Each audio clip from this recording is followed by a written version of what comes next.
5 مراحل کی اپروچ بیان کی گئی ہیں۔ ان میں سے تصور لیا جاتا ہے کہ اندازہ ضرورت کی سرگرمی اسکولوں کی سطح پر لائی جانے والی سرگرمی کو گویا تبدیل علاقائی انتظامی سطح پر بھی لائی جا سکتی ہے۔ پہلا مرحلہ گولز کے بیانات کی تشکیل۔ وہ لوگ، اساتذہ، والدین جو بھی اندازہ ضرورت کے عمل میں شامل ہوں، وہ طلباء کے لیے قابل قبول اور طلباء کے ترجیحی رویے پر بیانات بناتے ہیں۔ یہ نیا سطح خواندگی، حساب کتاب کی صلاحیت، ذاتی مہارتیں، مواد کا عمل، موضوعی مہارتیں، ذات کا تصور، جسمانی نشوونما وغیرہ سے متعلق ہوتے ہیں۔ دوسرا مرحلہ گولز کے بیانات کی شرح مقرر کرنا۔ پہلے مرحلے میں گولز سے متعلق بیانات ترجیحات ہوں گے، ان گولز کی شرح ماپی جائے گی، پھر اوسط نکالی جائے گی۔ مثلا گول نمبر 1 4.51، گول بیانات نمبر 2 3.27، پھر گول نمبر 3 3.77، پھر گول 5 یا 4.21۔ تیسرا مرحلہ گول کی بیانات کی درجہ بندی۔ اوسط شرح سے گولز کی درجہ بندی کی جاتی ہے، مثلا درجہ بندی بالا گولز کی درجہ بندی یوں کی جائے گی 1 2 3 4 اس طریقے سے۔ چوتھا مرحلہ گولز کے بیانات کا تعین۔ ہر بیان خواہ موضوعی ہو یا معروضی کا جائزہ لیا جاتا ہے تاکہ حقیقت اور متعلم کی ترجیح شدہ حالت کے درمیان فرق کو ظاہر کرنے کے لیے تفاوتی عوامل اخذ کیے جائیں۔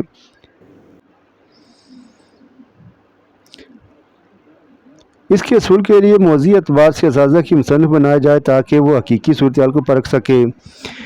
معروضی طور پر کوئی بھی آزمائش آلات جس کے اعداد و شمار اکٹھے کیے جا سکتے ہوں، جہاں کہیں بھی گولز اور حقیقت میں فرق پتہ چلے، ضرورت کی نشاندہی ہو جائے گی۔ ممکن ہے کہ اعلین اہمیت کے گول سب سے بڑے فرق کو ظاہر نہ کر سکیں، بہرحال عمومی ہی ان پر فرق زیادہ محسوس ہوتا ہے کیونکہ ان کی اہمیت زیادہ دی جاتی ہے۔ بہرحال تفاوتی سطحوں کے مختلف مدارج ہوتے ہیں۔ پانچواں مرحلہ اولائے عمل کی تیاری۔ وہ گول بیانات جو نامعاری زیادہ ترجیح کے قابل ہوں ان پر فوری توجہ کی ضرورت ہے۔ تفاوت کی بنیاد پر معاونین ایسا نصاب تیار کرنے میں جو پیش آمدہ مسائل کا حل پیش کریں۔ اب خصوصی مقاصد کی ضرورت پیش آئے گی، نصاب کے عناصر تشکیل پائیں گے۔ اس کی مثال ایک ایسے اسکول ہو سکتا ہے جو باقاعدگی سے اپنے نصاب کی مسلسل بنیاد پر مطابقت کے جائز سے فیصلہ کرتا ہے۔ اس کی اسٹاف گوئی نصاب سازی سے قبل صورتحال پر غور و خوض کرنا ہوگا، کسی اختراع کے رد عمل کے اظہار کے بجائے اندازہ ضرورت کی۔ لہذا اسٹاف کا ایک گروہ والدین کے ایک گروہ سے مل کر اسکول کے بچوں کے لیے گول تعین کرے گا۔ ان گول بیانات کو اسٹاف اور والدین کے نسبتاً بڑے گول کے سامنے پیش کیا جائے گا تاکہ ترجیحات کا تعین ہو سکے۔ اس کے بعد طلباء کی کارکردگی کے اعداد و شمار اکٹھے کر کے حقیقی صورتحال اور ترجیحی صورتحال میں فرق کو دریافت کیا جائے گا۔ جہاں زیادہ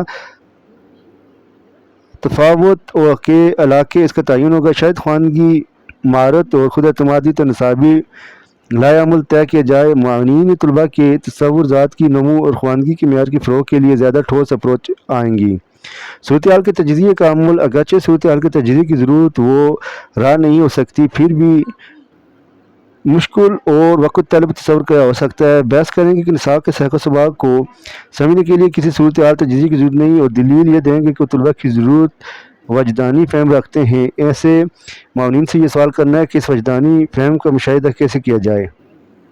پھر صورتحال کا تجزیہ اور طریقہ کار۔ صورتحال کے تجزیے کا عمل 4 اقدامات تجویز کیے جاتے ہیں: مسئلے کی شناخت کرنا، موضوع عوامل کی نشاندہی کرنا، اعداد و شمار اکٹھا کرنا اور ان کا تجزیہ کرنا، سفارشات مرتب کرنا۔ مسئلے کی شناخت۔ صورتحال کے تجزیے کے مسائل نوعیت کے بھی ہو سکتے ہیں اور عمومی اور بنیادی بھی۔ ان مسائل کا حل ضروری نہیں ہوتا کیونکہ اس کے بغیر کام نہیں چلتا اور اس کے انداز ضرورت کی تکنیک سے استعمال ہوتی ہیں۔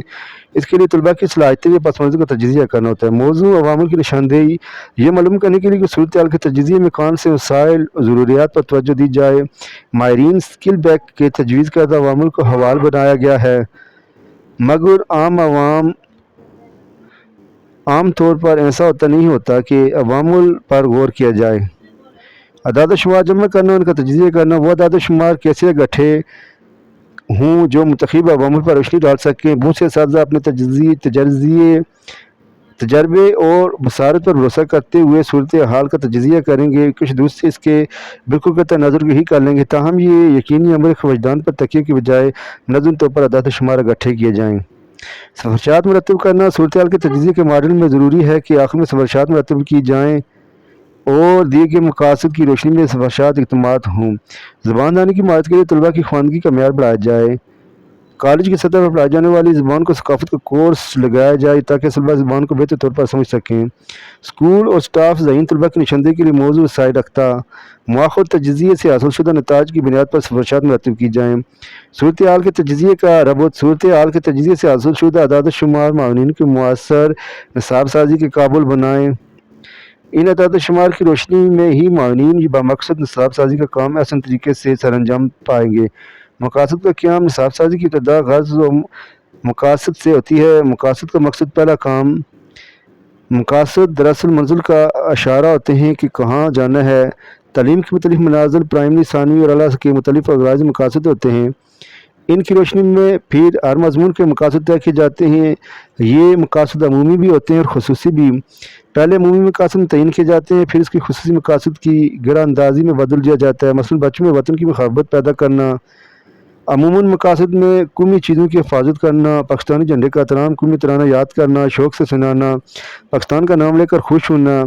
خصوصی یعنی کرداری مقاصد میں شمار ہوں گے۔ اگر مقاصد کا تعین نہ کیا جائے اور واضح بھی نہ ہو تو نصاب سازی کا عمل بھی صحیح رخ اختیار نہیں کر سکتا۔ اس صورت میں نہ تو مواد کا صحیح انتخاب ہوگا اور نہ ہی تعلیمی عمل میں کوئی رہنمائی۔ نصاب کے نظریے سے متعلق کچھ ناقدین نے نصاب کے ڈھانچے میں مقصد کی اہمیت کو تسلیم کیا۔ ان کی تنقید سب سے زیادہ یہ ہے کہ مقاصد کو نمونہ معاشرے کا مرہون منت جو کہ تکنیکی مہارتوں کو بہت اہمیت دیتا ہے، اور اس بات کو رد کرتے ہیں کہ مقاصد کے نمونے کی وکالت کرنے والے بچوں کو کسی فیکٹری میں بڑھنے والی پیداوار سمجھتے ہیں۔